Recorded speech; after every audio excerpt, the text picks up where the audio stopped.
It was the name that broke it. 3 months of messages, 3 months of feeling understood, 3 months of thinking maybe she could survive this grief after all. And then he called her husband, Wendell James. His name was Wendell Francis. Ruth Ann had written it dozens of times in her memorial posts.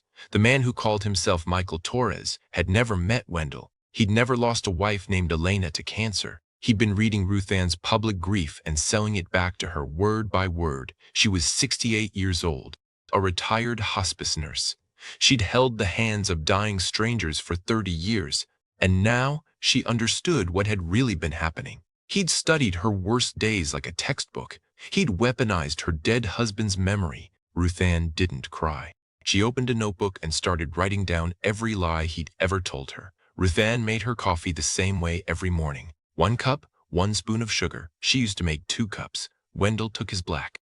But Wendell had been gone for 8 months now, and she still caught herself reaching for the second mug. She sat at the kitchen table and looked at his chair. Empty. Always empty. 42 years of marriage, and now she ate breakfast alone. The house was too quiet. She'd worked in hospice for 30 years. She'd sat with hundreds of people in their final days. She thought she understood grief, but understanding it and living it were 2 different things. Her phone buzzed. A text from her daughter, Connie. "Just checking in, Mom. Call me when you're up." Ruth Ann read it, then set the phone face down. She loved Connie, but she didn't have the energy for another conversation about how she was doing. She was doing the same as yesterday, and the day before that. Getting up, making coffee, sitting in the quiet. The worst part was the evenings. She and Wendell used to watch game shows together, him yelling wrong answers at the screen, her laughing at him. Now she couldn't stand the sound of the television. It just reminded her that no one was yelling wrong answers anymore. Connie had been suggesting online dating for weeks. "Just for companionship, Mom. Someone to talk to." Ruth Ann resisted until a Tuesday night when the silence got too heavy. She signed up for a site called Second Chances, expecting nothing. The first few messages were awkward. Men who wrote 3 words and expected conversations. She was about to delete her profile when a message arrived from someone named Michael Torres. He didn't start with small talk. He wrote, "I lost my wife Elena to cancer 2 years ago. I saw in your profile that you lost your husband recently. I know nothing I say can help, but I understand." Ruth Ann read the message 3 times. Then she wrote back. She didn't know it yet, but that was the moment everything started to go wrong. She didn't know that Michael Torres didn't exist, that the man behind the screen had already read every word she'd ever written about Wendell, and that she was one of 6. Michael wrote to her every day. Not long messages at first, just checking in, asking how she slept, asking if the mornings were still hard. They were. And somehow it helped that someone asked. He told her about Elena. They'd been married for 38 years. She'd been diagnosed with pancreatic cancer and gone within 4 months. He said the speed of it still didn't feel real. Ruth Ann understood that. Wendell had lung cancer. 14 months from diagnosis to the end. She'd thought the time would help her prepare. It didn't. "People keep telling me it gets easier," Michael wrote one night. "I'm starting to think they just say that because they don't know what else to say." Ruth Ann read that line and felt something loosen in her chest. She'd been thinking the same thing for months, but hadn't known how to say it. Their conversations grew longer. He asked about Wendell. Not the polite questions people asked at the funeral. Real questions. What did he do for work? What made him laugh? What did she miss most? Ruth Ann found herself typing things she hadn't told anyone. How Wendell used to sing in the shower, always off-key. How he'd bring her coffee in bed on Saturdays. How in his final weeks he'd held her hand and told her that she was the best thing that ever happened to him. Michael's responses felt like he was reading her mind. When she described the guilt of feeling relieved that Wendell's suffering was over, he wrote back that he'd felt the same thing about Elena, and it had taken him a year to forgive himself for it. When she admitted she still hadn't changed the voicemail because she couldn't stand to erase Wendell's voice, Michael said he'd kept Elena's hairbrush on the bathroom counter for 6 months. Once, she almost asked for a clearer video call. Something felt slightly off about the frozen images, the convenient connection problems. But then Michael sent her a voice message. 2 minutes of him talking about how much their conversations meant to him, and the doubt dissolved. She told herself she was being paranoid. Grief did that to people. She started looking forward to his messages. She checked her phone in the morning before she made coffee. She read his words at night before she fell asleep. The silence in the house didn't press in so hard anymore. She had someone to talk to, someone who got it. 3 weeks in, he asked if she wanted to video call. She almost said no. She hadn't put on makeup in months, but she wanted to see his face. She wanted to make sure he was real. The call was choppy. He said he was in Portugal working on a consulting project. The connection kept freezing, just enough that she could never quite see his full face. Gray hair, what looked like kind eyes, a bookshelf behind him that never seemed to change position. She wanted to believe, so she did. His voice came through clearer than the picture. Warm, patient. He asked about her day. He laughed at a story she told about Wendell trying to fix the garbage disposal and flooding the kitchen. He said Elena used to call him hopeless with tools too. When the call ended, Ruthann sat in the quiet house and realized she was smiling. She couldn't remember the last time that had happened. She called Connie the next day. I met someone, she said. Online. He lost his wife too. We just talk. Connie sounded relieved. That's great, Mom. You deserve some happiness. Ruthann thought maybe she did. She thought maybe this was the universe giving her something back after taking so much away. She didn't know that everything Michael had told her about Elena, the cancer, the guilt, the hairbrush on the counter, had come from someone else's story. A woman in Florida, the one before Ruthann, the one who'd already lost $40,000. It happened on a Thursday. 3 months since his first message. Ruthann was sitting on her bed, looking through old photos on her phone. She found one she'd never shared with Michael. Wendell's headstone, gray granite with his name carved deep. Wendell Francis Schofield, beloved husband and father. She sent it to Michael with a message. I visited him today. 42 years together, and I still don't know what to say when I'm standing there. I just tell him about my week. I told him about you. Michael's reply came 20 minutes later, longer than usual. He wrote about how important it was to keep talking to the people we'd lost.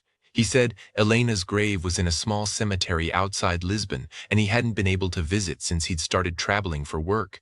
He said he could picture Ruthann standing there, talking to Wendell. He said he felt like he knew Wendell James now too, just from everything she'd shared. Ruthann read the message twice, then a third time. Wendell James. She scrolled back through their conversations. She'd mentioned Wendell dozens of times. She'd told stories about him, described his habits, shared memories from their marriage. But she'd never once written his middle name in a message to Michael. She opened Facebook. Her memorial post from 8 months ago was still pinned to her profile. Wendell Francis Schofield, my partner for 42 years, passed peacefully this morning. She scrolled down. Another post from the week after the funeral. Missing Wendell Francis today. He would have hated all the fuss. A third post, a month later.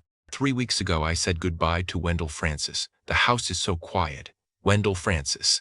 Every single time. She went back to Michael's message. Wendell James. She read it again, waiting for her brain to explain it away. A typo, a misremembering, something.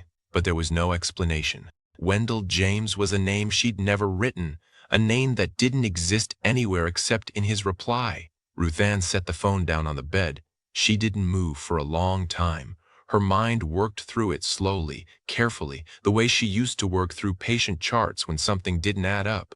If Michael had really been listening to her stories, he would have known Wendell's middle name. But he hadn't been listening. He'd been reading, scanning her posts, picking up details, building a character out of her public grief and performing it back to her. The shared pain. The matching stories about Elena, the way he always seemed to understand exactly what she was feeling. None of it was real. He'd been reading her like a script. She thought about the video calls, the frozen picture, the bad connection. She'd barely seen his face. She'd heard his voice. But what did that prove? She thought about the stories he'd told about Elena. The hairbrush on the counter, the guilt about feeling relieved, details that matched her own experience perfectly. Too perfectly. 30 years in hospice had taught her what people looked like when they were telling the truth. Dying patients didn't have energy for lies. But she'd also learned what it looked like when families performed emotions they didn't feel. The adult children who showed up at the last minute crying loudly, making sure everyone knew how devastated they were. She'd seen that performance dozens of times. She knew what fake grief looked like. She just hadn't expected to find it in her own inbox. Ruth Ann sat on the bed until the light through the window turned orange. She didn't cry. She'd spent too many years sitting with hard truths to fall apart now. Instead, she felt something cold settle into place, a clarity she hadn't expected. She picked up her phone. Michael's message was still on the screen. Wendell James, the name that had broken everything open. She could confront him, demand an explanation. But what would that get her? He'd deny it, or disappear. Either way, she'd never know who he really was or how many other women he'd done this to. Ruth Ann opened a new note on her phone. She typed today's date at the top. Then, she started writing down every lie Michael Torres had ever told her. 3 months of messages, hundreds of lies, and she remembered every single one. The next morning, Ruth Ann did something she'd never done before. She saved one of Michael's photos to her phone, then searched for it online. Her granddaughter had taught her the trick years ago. Upload an image, see where else it appeared. The results came back in seconds. The man in Michael's photos wasn't Michael Torres. He was a retired teacher from Oregon named Glenn Ashworth. He died of a heart attack 3 years ago. His family had posted his photo on a memorial page, and someone had stolen it. Ruth Ann stared at the screen. Glenn Ashworth's widow had written a tribute under the photo. 40 years with the kindest man I ever knew. That image had been ripped from a dead man's memorial and used to lie to lonely women. She closed the laptop, made coffee, sat at the kitchen table and thought. She could go to the police. But what would she tell them? A man online used a fake photo. That wasn't a crime. He hadn't taken any money from her. Not yet. She needed more. That afternoon, she found a private investigator named Harlan Fossey, 63, retired detective, now specialized in catching the people who preyed on the lonely. She called his office. 2 hours later, he called back. Harlan's voice was calm and unhurried. He asked her to tell him everything from the beginning. She did. The dating site, the messages, the way Michael seemed to understand her grief perfectly, the wrong middle name, the stolen photo. When she finished, Harlan was quiet for a moment. Then he said, "Mrs. Schofield, what happened to you has a name. It's called a romance scam, and you're not the first person this man has done it to." He started explaining the playbook, and with every word, Ruth Ann felt sicker. The way they studied victims' social media, the mirrored grief, the slow build of trust. "Let me guess," she said quietly. "Video calls with bad connections." Harlan paused. Every single time. He told her scammers waited until victims were fully invested, then created a crisis, emergency surgery, business deals gone wrong, travel expenses to finally meet. The requests always sounded reasonable at first. "Has he asked you for money yet?" Harlan asked. "No, not yet. He will." Ruth Ann gripped the phone tighter. "I want to find out who he really is." Harlan said he could help. He'd need her to keep the conversation going. Act normal. Don't let Michael know anything had changed. Meanwhile, he'd trace the phone number, analyze the communication patterns, see if he could identify the real person behind the fake profile. "You'll have to keep talking to him," Harlan said. "Can you do that?" Ruth Ann thought about it. 3 months of messages, 3 months of sharing her grief with a man who didn't exist. The idea of continuing made her sick. But the idea of letting him disappear and do this to someone else was worse. "I can do it," she said. That night, she messaged Michael like nothing had changed. She asked about his work. She told him about her day. She even apologized for being quiet the past 2 days. Michael responded warmly. He said he'd been worried about her. He said she could always tell him anything. Ruth Ann read his words and felt nothing but cold focus. She wasn't talking to Michael anymore. She was building a case. 2 weeks later, Harlan called with news. He'd traced the phone number to a prepaid cell registered in Nevada. Cross-referencing the number with fraud databases turned up a name, Dale Spurlock, 52 years old. 3 prior complaints filed against him, but no arrests. He was running at least 5 other women at the same time. Ruth Ann wrote the name down. Dale Spurlock, 52 years old. 3 prior complaints, 0 arrests. He'd been doing this for years, and no one had stopped him. She was going to be the first. Harlan spent 3 more weeks building the case. Phone records, IP traces, message logs from other victims who'd filed complaints. The picture that emerged was worse than Ruth Ann had imagined. Dale Spurlock didn't just run one scam, he ran dozens. He had profiles on 6 different dating sites, each with a different name and stolen photo. Michael Torres was just one of his characters. He also played a widowed architect named James, a retired surgeon named David, a former military officer named Richard. Each identity was tailored to a specific type of target: widows, divorcees, women over 60 who had money and loneliness. Harlan found 5 other women Dale was actively working. Same playbook every time: study their social media, mirror their grief, build trust over months, then ask for money. He's been doing this for at least 4 years, Harlan told her. Estimated total take is over $300,000. Probably more. $300,000, stolen from women who just wanted someone to talk to. Ruthann kept messaging Michael. It got harder every day. Knowing who he really was made every word feel like poison, but she had to wait. Harlan said they needed him to ask for money. That was the crime. Without that, they had evidence of deception but not fraud. The ask came on a Tuesday, 5 weeks after she'd found the wrong name. Michael called her at 7 in the evening. His voice sounded strained. He said there'd been an accident at the work site. A piece of equipment had fallen. He'd broken his leg in 2 places. The hospital wanted payment before surgery. His insurance wouldn't cover treatment overseas. He needed $12,000. His voice cracked when he said it. The same voice that had comforted her for months. The voice she now knew belonged to a man named Dale Spurlock, sitting in an apartment in Reno, probably reading from a script. "I know it's a lot," he said. "I wouldn't ask if it wasn't serious." Ruthann kept her own voice steady. She was recording everything. Harlan had told her how to do it. Tennessee was a one-party consent state. As long as she knew the call was being recorded, it was legal. "How much did you say?" she asked. "12,000. I know it's a lot." "I wouldn't ask if it wasn't serious." She told him she'd have to move some money around. She needed a day or 2. There was a pause on the line. For a moment, she thought he suspected something. "You're so quiet," he said. "Is everything okay?" Ruthann closed her eyes.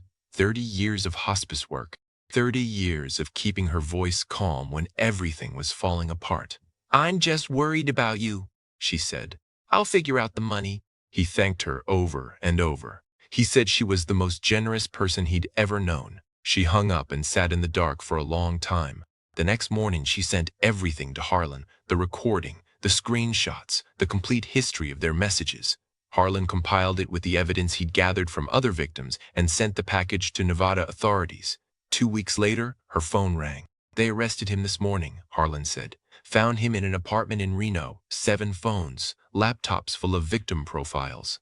And scripts, Ruthann. Scripts for every stage. He had one labeled Dead Spouse, Guilt, another one called The Money Ask. Every word he ever said to you was written down in a folder." Ruthann didn't say anything for a moment. Dead Spouse Guilt, he'd labeled it, filed it away like a sales technique.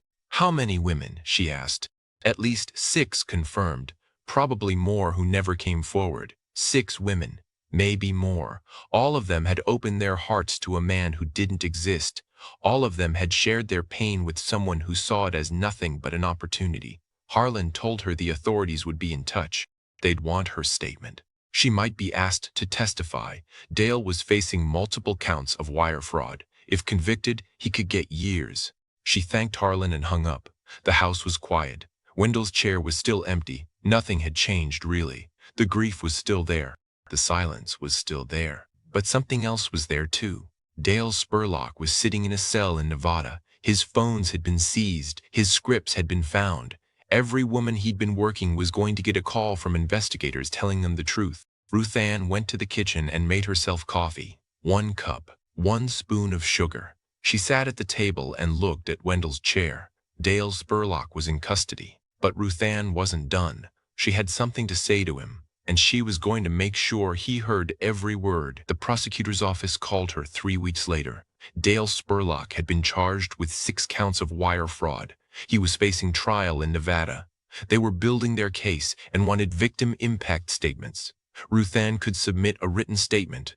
Most victims did. It was easier, safer, anonymous. She asked if she could record a video instead. The prosecutor paused.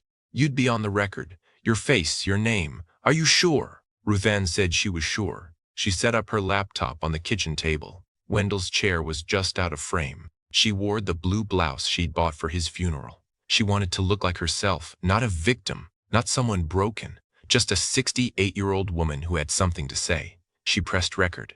My name is Ruth Ann Schofield. I'm 68 years old. I was a hospice nurse for 30 years. I held people's hands while they died. I thought I understood grief better than most people. That's why I was such a good target. She kept her voice steady. She'd practiced this. Not the words, but the control. She wasn't going to cry on camera. She wasn't going to give Dale Spurlock that. My husband Wendell passed away 8 months before I met the man who called himself Michael Torres.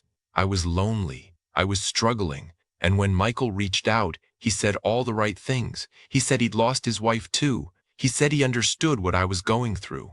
And I believed him, because he described my grief so perfectly. She paused, took a breath. What I didn't know was that he'd been reading my Facebook posts. Every memorial I wrote for Wendell, every detail I shared about losing him. Michael Torres didn't understand my grief. He studied it. He learned it like a script. And then he performed my own pain back to me. She leaned closer to the camera. You didn't steal money from me, Dale. You tried to. But that's not what you actually took. You stole my ability to trust my own heart. For 3 months, I thought I'd found someone who understood me. And it was all a lie. Every word, every call, every message. Her voice dropped lower. Not angry, calm. The kind of calm that came from sitting with dying people for 30 years. I saw your folder, Dale. Dead spouse guilt. That's what you called it. A script. My husband's death. My worst days. Filed away like a sales technique. She sat back. Grief is sacred.